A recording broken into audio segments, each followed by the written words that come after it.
अऊज़ु बिल्लाहि मिनश्शैतानिर्रजीम बिस्मिल्लाहिर्रहमानिर्रहीम।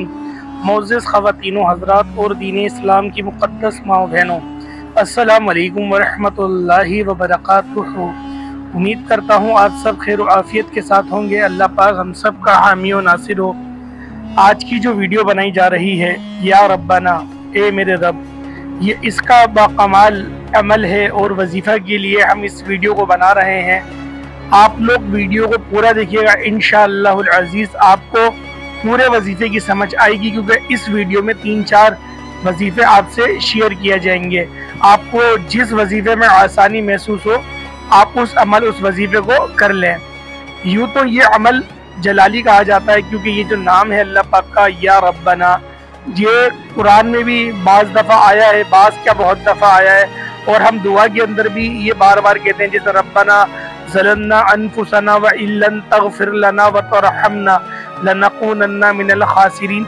ये वाली दुआ हज़रत आदम अलैहिस्सलाम की ये बहुत ज़्यादा मकबूल दुआ है, और हर मुसलमान अपनी दुआ में ये लाजमी दुआ पढ़ता है और अल्लाह पाक से मांगता है। उसके अलावा रब्बना आतीना फिद दुनिया हसना व फिल आखिरति हसना व किन आज़ाबन नार, ये भी दुआ बड़ी मुजर्रब दुआ है और हर इंसान अपनी हर दुआ में इस दुआ को लाजमी पढ़ता है। उसके अलावा अल्लाहुम्मा रब्बिरहमहुमा कमा रब्बयानी सगीरा, ए मेरे रब, मेरे वालिदैन पर इतना रहम फरमा जैसा कि उन्होंने बचपन में मुझ पर रहम फरमाया।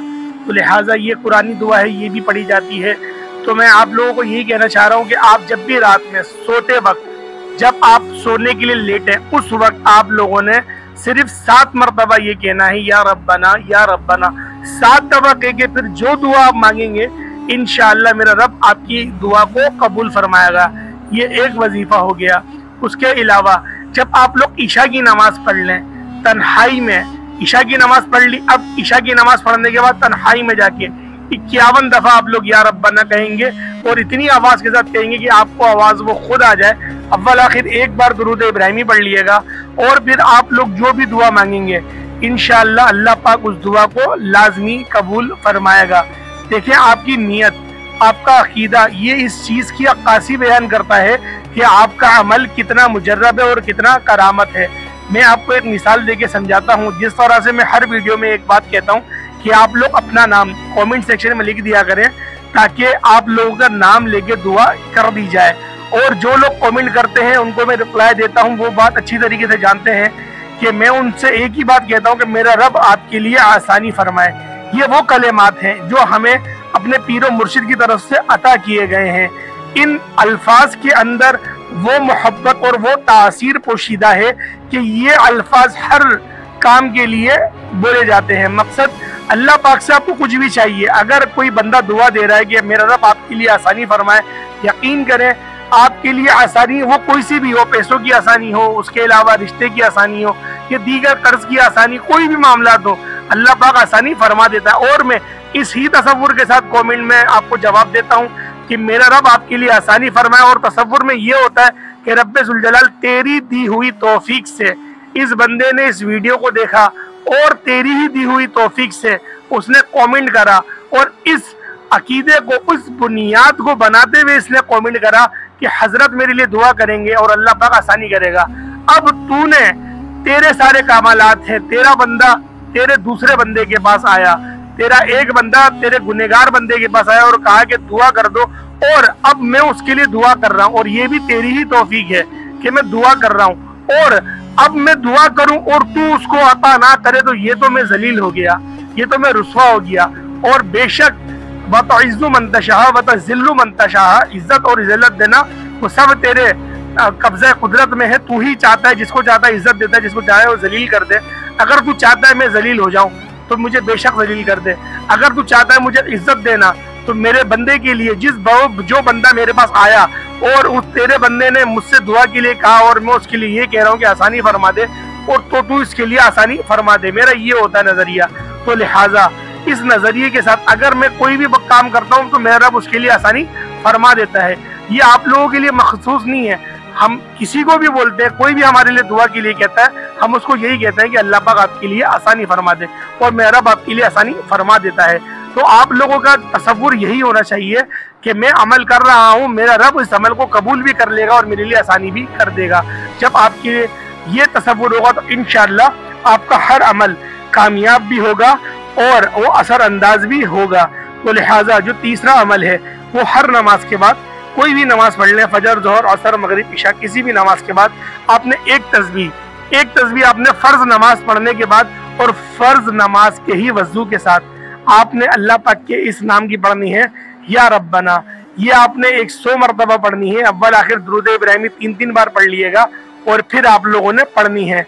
अच्छा, जब आप 100 मरतबा इस तस्बीह को पढ़ लेंगे, अगर आप लोग पैसों के लिए पढ़ रहे हैं, रोजी रोजगार के लिए पढ़ रहे हैं, तो आप लोगों ने 7 दफा सूरतुल कौसर लाजमी पढ़नी है।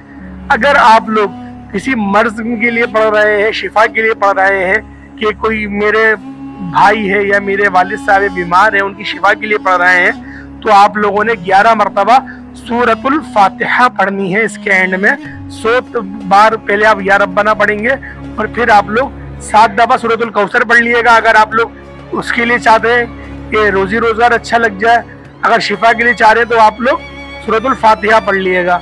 उसके अलावा सफ़र के लिए अगर आप चाहते हैं तो सूरतुल इखलास पढ़ लिएगा, या फिर आप कोई सी भी चाहें तो तीनों इन सूरतों को भी पढ़ सकते हैं आप एक साथ। ऐसा नहीं है कि एक ही सूरत पढ़ना मकसूद है, आप तीनों, क्योंकि अब हर बंदे को हर हाजत होती है। बाज़ को पैसों की भी हाजत होती है और उसके घर में कोई बीमार भी होता है, या वो खुद बीमार होता है, या उसके अलावा उसको सफ़र पे भी जाना होता है। तो लिहाजा इन तीनों सूरतों को, छोटी छोटी सूरतें हैं, सूरतुल जो कौसर है वो 7 बार पढ़ेंगे, सूरतुल फातिहा जो 11 बार पढ़ेंगे, तो सूरतुल इखलास ही 7 बार पढ़ने की है।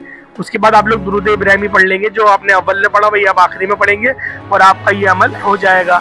तो लिहाजा आपने ये हर नमाज के बाद करना है ये अमल, और इस अमल को आपने 21 दिन तक के लाजमी और रोजाना आपने करना है। इंशाअल्लाह आपके लिए वो आसानी होगी, आप लोग खुद देख के हैरान हो जाएंगे कि अल्लाह पाक आपके लिए इतनी आसानी कैसे कर रहा है। तो लिहाजा उम्मीद करता हूँ आज की वीडियो आपको अच्छी लगी होगी। अगर आपको आज की हमारी ये वीडियो अच्छी लगी तो वीडियो को लाइक भी करें, इसको अपने दोस्तों के साथ भी ज़रूर शेयर करिएगा, ताकि सदका जारिया हो कि, और अगर कोई इस वीडियो को देखे उस पर अमल करे तो इसका सवाब आपको भी मिलता रहे। और अगर आप लोग हमारे चैनल पर नए हैं, इसको ज़रूर सब्सक्राइब करें, बेल आइकन पर प्रेस करें, ताकि रोज़ाना की बुनियाद पर जो वीडियोज़ अपलोड की जाती हैं उसका नोटिफिकेशन आप तक बर वक्त पहुँचता रहे। और कमेंट सेक्शन में अपना नाम लिखना मत भूलिएगा। जो आपको मसला हो, अगर आपको इस वजीफ़ा समझ में नहीं आ रहा, इस वजीफ़े के मुतालिक अगर आप कोई सवाल पूछना चाहते हैं तो आप कमेंट सेक्शन में मुझसे सवाल पूछ सकते हैं। इंशाल्लाह मैं आपको लाजमी जवाब दूंगा। तो लिहाजा आज की वीडियो में इतना, इंशाल्लाह फिर वीडियो में हमारी मुलाकात होगी। तब तक कि हमें इजाज़त दें। अस्सलाम वालेकुम व रहमतुल्लाहि व बरकातुहू।